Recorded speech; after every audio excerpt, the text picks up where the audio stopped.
sepse jemi shumë veta. Faleminderit. Edhe nuk e dia, doni të flisni zonja Bajaziti, Gjokutaj, zoti Gjokutaj, sepse që mos të ngatrohemi. Zoja ka marrë fjalën? Mund të flas? Po ju tham me radhë. Atëherë Zev Gjonaj, iniciator i Kuvendit të Veriut të Shqipërisë dhe të gjithë trojës shqiptare. Tu, zonja zotëri, kemi ardhur për të përmbajt logos që thotë zgjidhje për Shqipërinë. Jo denoncime. Na falni parafolsit, denoncime kemi bë boll, tani është koha për zgjidhje. Unë këtë sofër, këtë tërjezë tu e shikoj si një kuvend të njerëzve të ditur të Shqipërisë. Si një kuvend që kanë ardhur vërtet tu për t'i dhënë zgjidhje kësaj logo, për të sqaruar se ku jemi dhe çfarë do të bëjmë. Në rast se ne do shkojmë me denoncime, ne nuk do të fitojmë as edhe një herë. Na vjen shumë vështirë kur shkojmë në terren dhe gjejmë njerëz që kanë nevojë për inteligjencën tonë, kanë nevojë për të dëgjuar fjalën tonë, të neve që drejtojmë ose organizojmë ose bëjmë diçka për trojët shqiptare. Unë kam jetuar shumë kohë në emigrim dhe kam ardhur në Shqipëri për të përcjellë një kulturë moderne, edhe diskutimi, edhe përfaqësimi, po edhe organizimi. Në Shqipëri kjo e treta organizimi mungon fare, sidomos organizimi politik. Mu më vjen shumë mirë kur i shoh moshën këtu që janë krameje, që janë politikan, po me thënë të drejtën kanë ardhur sot të la e të vesh e të math, janë lodhë 3 ditë me gjetë një kollare për ta këtu për të përfaqësuar partitë politike pa emër, pa numër, pa elektorat, dhe më falësh jam shumë i nervikos, sepse populli pret ndryshime nga inteligjenca shqiptare, pret ndryshime ndoshta të mëdha edhe nga diaspora shqiptare. Shqipëria ka rënë këto vitet e fundit, ka rënë edhe nga ana fizike, sepse po shikojmë që 50% e trojës shqiptare janë të përmbytura.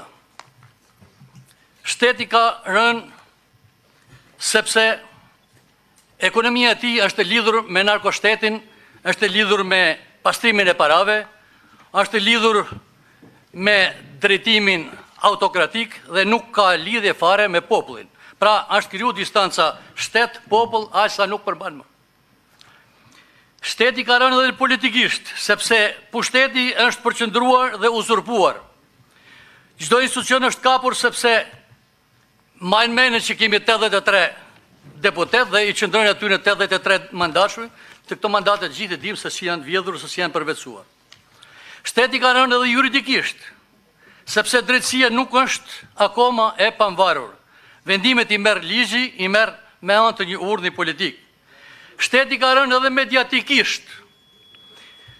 Këtu është diagnoza, është emergjence.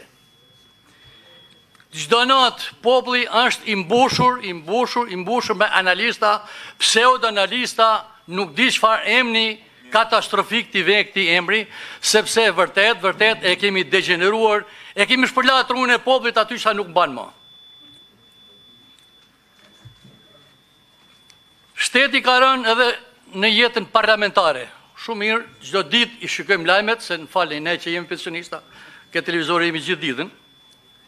E shohim që parlamenti i Shqipërisë është i uzurpuar nga drejtuesi i shtetit, po edhe nga drejtuesi i kuvendit. I përjashtojnë deputetët tonë, si me qenë në klasë, si shkon një me vonesë, dil për i klasë, i kemi pa thënë dikur, mësues, dile rrej aty, prit kur të marrë unë. Pra, shtetin e kemi kthyer në hikurista klase. Unë tani nuk kam ardhur për të bërë edhe parantezë. Mundet të afrojmë një frym të re politike, zonja zotëri, të gjithë tu, të japim një zgjidhje sot, të afrojmë një frym të re politike. Të gjithë sa jemi, mund të dëmtohemi ndoshta për momentin, edhe si emër Parti Demokratike, se gjithë ne që jemi këtu, jemi të djathtë, jemi demokratë dhe votën të djathtë, e kemi dhënë për herë të japim, por të bëjmë një ndryshim radikal. Duke u bashkuar të gjithë bëjmë një parti më të madhe, bëjmë një aleancë kombëtare më të madhe. Si të doni gjenje emrin, si të doni venje emrin, Partia Demokratike të bëhet parti e madhe. Gjeni emrin, të gjenë njerëzit, të drejtojnë, të organizojnë, mjaft më me të vjetër në politikë, mjaft më me moshën e vjetër në terren, sepse nuk ka nevojë, nuk na pret rinia, ajo rinit paktën që ka mbet ta mbajnë përsëri këtu.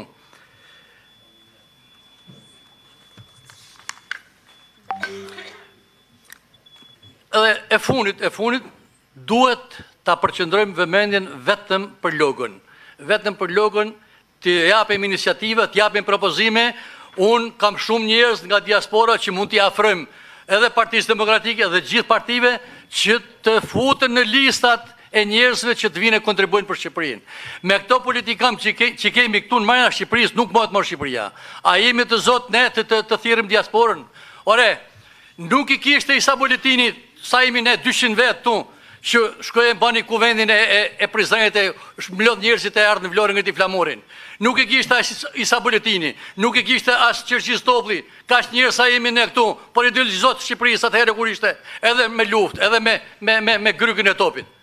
Prandaj të mbledhim menin dhe sot të dalim me një rezolut të përbashkët, me një rezolut që çdo gjë të jetë e diskutueshme dhe ta paraqesim popullin se ne zotëri jemi vërtet për t'i dalë zotë vatanëve. Jo për të qenë parti politike me 2-3 karrika atë, ose se morën ato qenë. Me leje, mund ta mbyllim zotëria, nuk kemi ardhur të humbë kohën. Ne asnjë nga ne s'ka kohë për të humbur. Ju lutemi. Jemi marrëdhënie pune. E mbylla, 1 minutë. Ju lutemi. Edhe funit, ju uroj suksesi këtij kuvendit, ju uroj suksesi këtij kuvendit dhe të dalim me zotim edhe me formulë të përbashkët. Faleminderit. Faleminderit, tani do respektojmë radhën, ju lutem dhe kohën, sepse kështu kalojmë në konflikt, edhe unë me që do e moderoj, sot do e bëjmë sipas kësaj që do them unë. Ju lutem zonja Bajaziti ose Gjokutaj kush donte të flisë dhe me radhë dhe respektoni patjetër kohën, vetëm një evidentim problemi dhe zgjidhjen që ofroni, jo historira dhe fakte që ju vetë thatë që ne I dim tashmë. Zonja dhe zotërinë të nderuar që jeni mbledhur sot, është padyshim një nder dhe privilegj që të mund t'i drejtohemi shqiptarëve nga ky vend këtu. Padyshim që nuk marr absolutisht guximin të drejtohem shqiptarëve për t'u dhënë mend, por ama kam frikën që sot qytetarët shqiptar përballë qeverisë jetojnë në dy realitete që ecin paralelisht dhe nuk e takojnë dot njëri tjetrin. Një qeveri që e ka humbur realitetin me qytetarin, sepse ai qytetari sot, nga ky moment që flasim, është duke u gdhirë dhe duke u ngrysur në ujë. Dhe është e vërtetë që ne sot jemi duke folur nga një zonë rehatie këtu, por ndërkohë ai qytetari që vuan është atje në Durrës apo diku gjet në mbar Shqipërinë, ose I është djegur prona dhe nesër nuk ka një të ardhme.